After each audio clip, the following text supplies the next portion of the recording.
Hi, welcome back to another episode of my kitchen. Nice British Bangladeshi restaurant style prawn madras. You can use whatever main ingredient you want. Use chicken, use beef, use fish, use vegetable. It doesn't really matter. It's all about the sauce. So, naughty. I've been looking on the internet today, and I rarely look at other people's recipes, particularly here in Britain. And a lot of these people are forgetting the souring agent in their madras. Just no mention of it, oblivious to it. Now, that's crazy. That's really crazy. A madras is sweet, hot, salty and sour. Without those four elements, you don't have a madras. So naughty. So I know my channel's too deep for most people. Already been talking now for nearly a minute without even talking about the ingredients. So let's get to it. What we're going to season our oil with, we've got about 7 dried curry leaves here, and they're dried. They could have been fresh, but to season the oil, and dried's perfectly fine for that. Let's just move these chilies. We've got a teaspoon of black peppercorns, half a teaspoon of fennel seed, magic ingredient, 2 teaspoons, quite heaped, of coriander seed, and a teaspoon of cumin. We've got 4 or 5 red dried chilies. They're Kashmiri chilies. I'm lucky enough to be able to get them. We've got a star anise that we're going to add whole. So, and the point of seasoning our oil with those spices, first we're going to roast them. Then we're going to blend them into a paste. And it's basically a version of a madras powder. There are a lot of versions of this curry. So, we also have about 2 tablespoons of ginger and garlic paste blended with a little bit of oil. I've got a video on the channel how I make it with a ratio of 60-40 in garlic's favour and 60-40 in oil to water ratio's favour as well. We've got about 6 or 7 very finely crushed and chopped green chilies, so a madras is pretty spicy. We've got a tablespoon of lemon juice. We've got a good generous pinch or 2 of garam masala that we're going to add right at the end, along with the coriander. You don't want to put any coriander in the madras sauce. We've got, that's a pint. Those of you who are not working on the UK system, it's just a little bit over 500 millilitres or half a litre. That's going to go into the microwave. Why I put it into the microwave, that's a base gravy there, is because it splits the oil, and there's just something miraculous that happens. I don't usually stand up for microwave cooking, but there's something good about thawing your base gravy in a microwave. We've got about 450 grams of prawns. We've got 2/3 of a teaspoon of turmeric powder, half a teaspoon of salt. Some people add sugar. I don't really like adding sugar to a curry. If I'm cooking for a child or something, don't want to make it too hot, that's fine, or somebody that's not into curry. So what I'm doing, this is an interesting tip, don't look at me sideways, you can omit this or use it. I'm using about 10 golden raisins just to get that sweetness.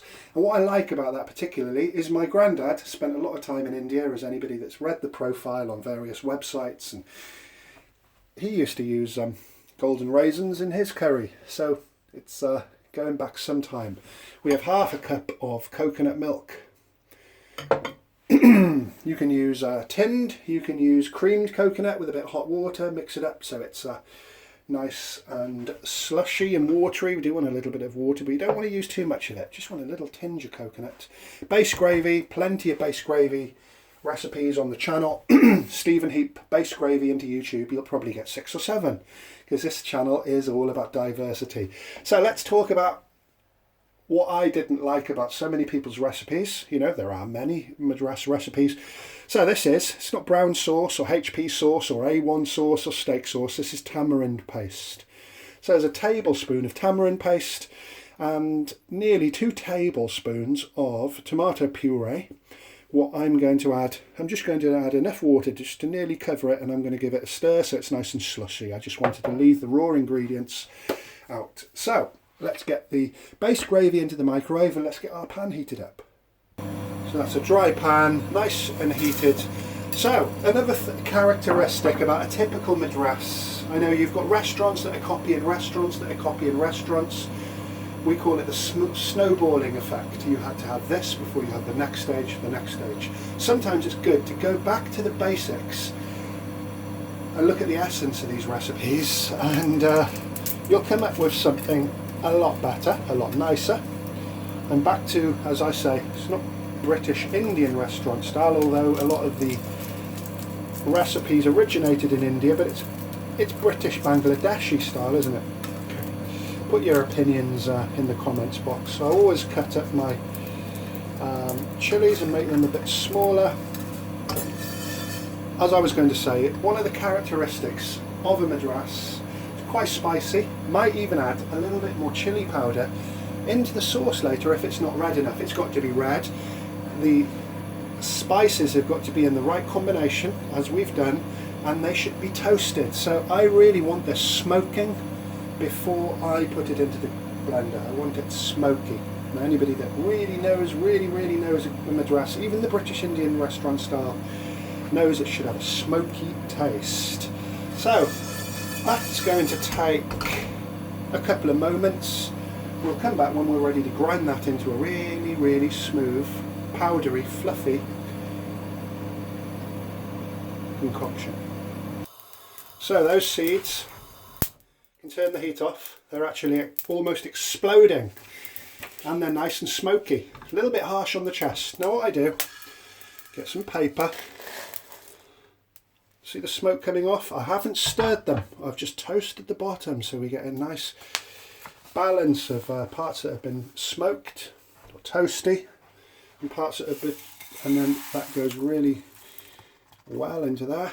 Saves you, it's a real pain spilling seeds all over the place, isn't it? And it's going to go into a blender. We'll come back when that's happened. So the pan's been given a little rinse over, and here's our Madras powder, nice and smoky. It's quite a lot there. We might use half of that in another dish in the future. So let's heat our pan up.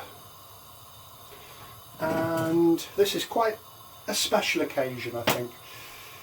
Essentially, I don't like to call it junk food, but you know, the base gravy I'm using is a Bangladeshi style, a little bit different to the norm. You know, it's got celery, it's got a red pepper, ginger, garlic, onion, white cabbage.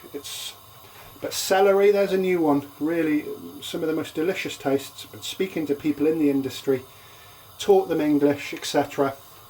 And that's a new tip. Mustard greens is another one that people use. I just don't like it that there's only like one type of base gravy with a few very subtle differences. I mean, the genre is a lot wider. Now, that's already got oil in the base gravy. This is quite an occasion. Look how much oil I'm putting in there. It's probably a bit too much, actually. I was talking as I was pouring. I'm going to pour some of that back. Okay, there's about 6 tablespoons there. It's a sensitive occasion curry. It's a restaurant style, not something I'd eat every day. But you're looking at, when I mentioned junk food, you're looking at quite a calorific dish. So what are we going to add first? The star anise. Just going to get that aniseed licoricey flavour. The fennel will also help that. I'm just going to fry that up, make sure it's well stirred. We'll come back in a moment. So that's well seasoned. Now we're going to add our ginger and garlic paste.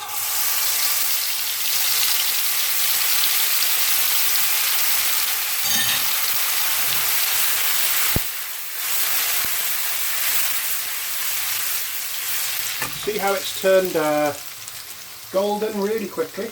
Now what am I adding? The tamarind and tomato puree diluted with some water.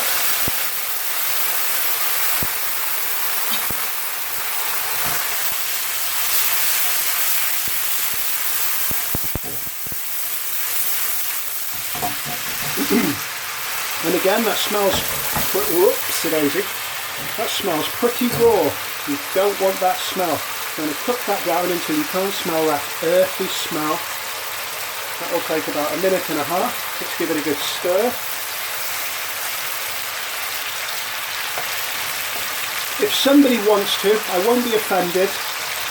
If you want to put could be considered a sarky comment at the bottom. Guys, he starts cooking at 6 minutes 42 seconds or whatever. It's fine. I like it chit chat. So, going to let that sizzle. Once you hear some of the noise subsiding, when you first put it in, it's sizzling. Yeah, it's ferocious, isn't it? When you hear the bubbling subside, you know that most of the water's left, and that's where you're going to cook your raw flavours out. You want everything well cooked in. This video is already 11 minutes, so might as well make it a long one. It will take longer to upload, but sizzle that off. So next, I'm going to be adding, I'd recommend about 2 teaspoons of this nice Madras that we've made. So the quantity I showed you earlier in the bowl, use about 1/3 of it if you want to make it fresh for one sitting, if you like. We're going to stir that in, and again we want the raw flavours to come out, and we want those spices well cooked in. I haven't done a British Indian or British Bangladeshi style dish for a while, so I'm quite enjoying this. Back to my old aluminium frying pan.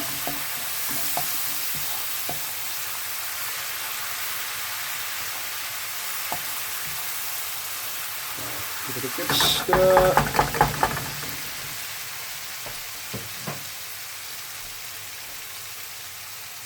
See, the noise has subsided just then. I put on pause for about 40 seconds.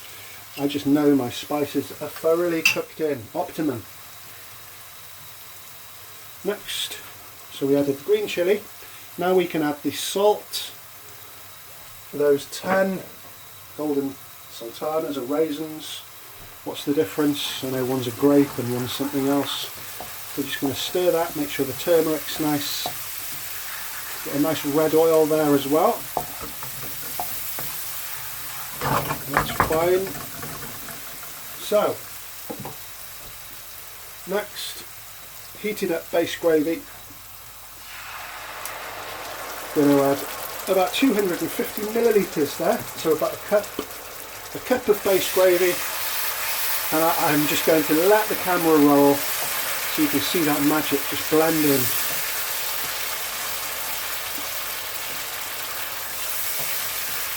Just going to make sure it's stirred.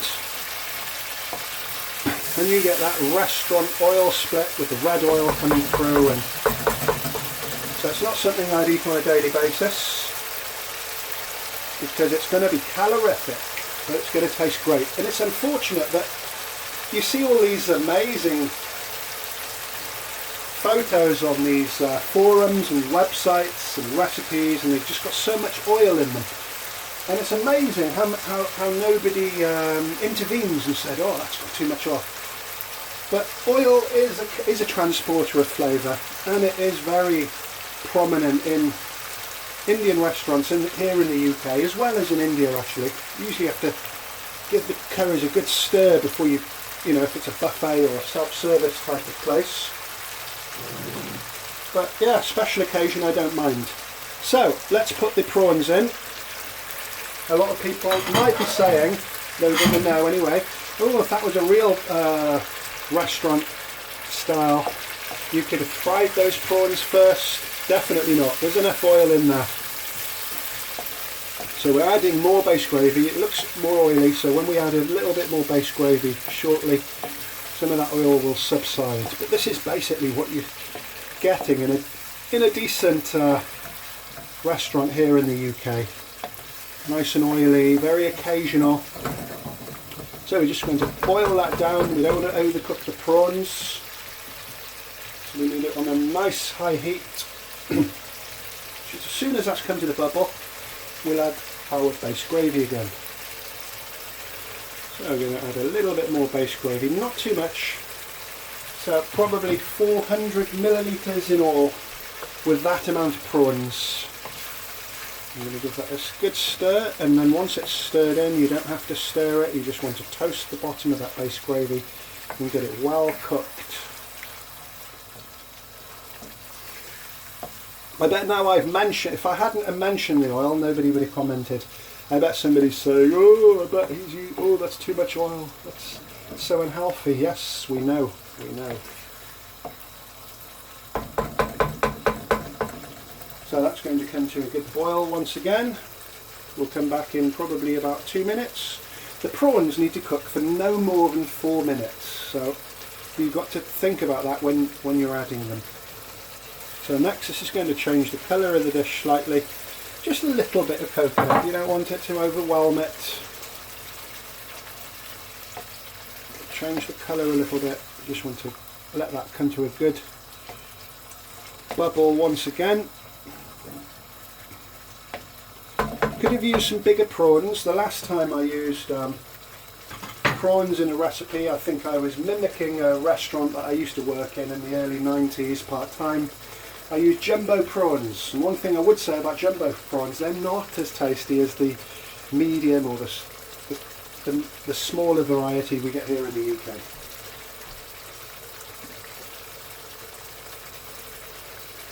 So next we're going to add the garam masala. We add that right at the end. People ask, well, why do you add it right at the end?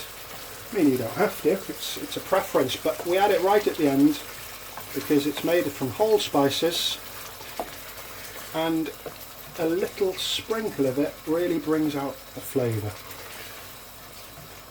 So that's it, and I'm going to go back to what I was doing probably about 4 or 5 months ago. I'm going to serve this live. So what we want to do is, a lot of people are adding the lemon juice. Yeah, you can add the lemon juice to the spices in the beginning, and it's apparently the acidity could balance the spices out, etc., as well as the salt. But if I'm wanting to make a sourer dish, add the lemon juice at the end, because what will happen, it'll all evaporate.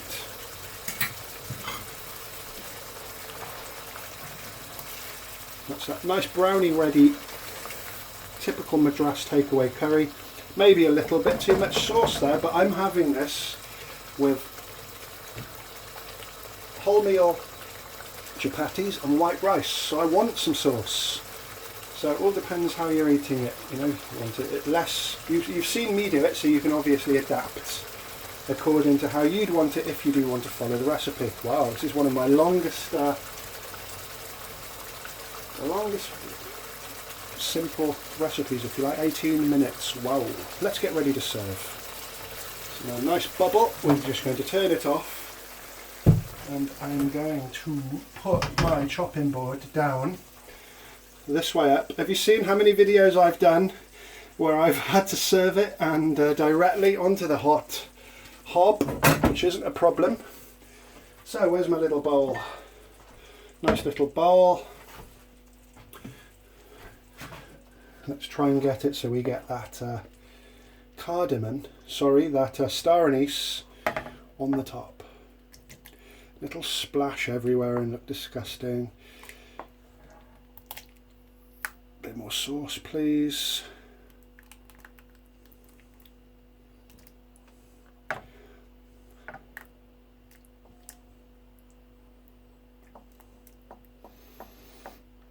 Usually, when I serve it off camera, I've got to get a tissue and wipe down the sides of the bowl because I'm sloppy. Let's put that there. Looks very unsymmetrical with the prawns, doesn't it? See how fussy you can be? Usually I'm pretty like slapdash with the photography of it. So that looks great. Looks good enough to eat, doesn't it? So that's that. One final little touch now. Let me get a little bit of a close-up, not that it's going to make much difference. So, coriander on the top, if I can find it. Great. Time to clean the cooker. Gutted. It was really, really clean. No, it's not. So that's it. Nice simple madras. I'm not going to apologise because it went on for ages, but it's probably better than the bloody boring football. So thanks for watching. Feel free to like, share and subscribe. Got a couple of interesting videos coming up on the horizon. As always, bon appetit.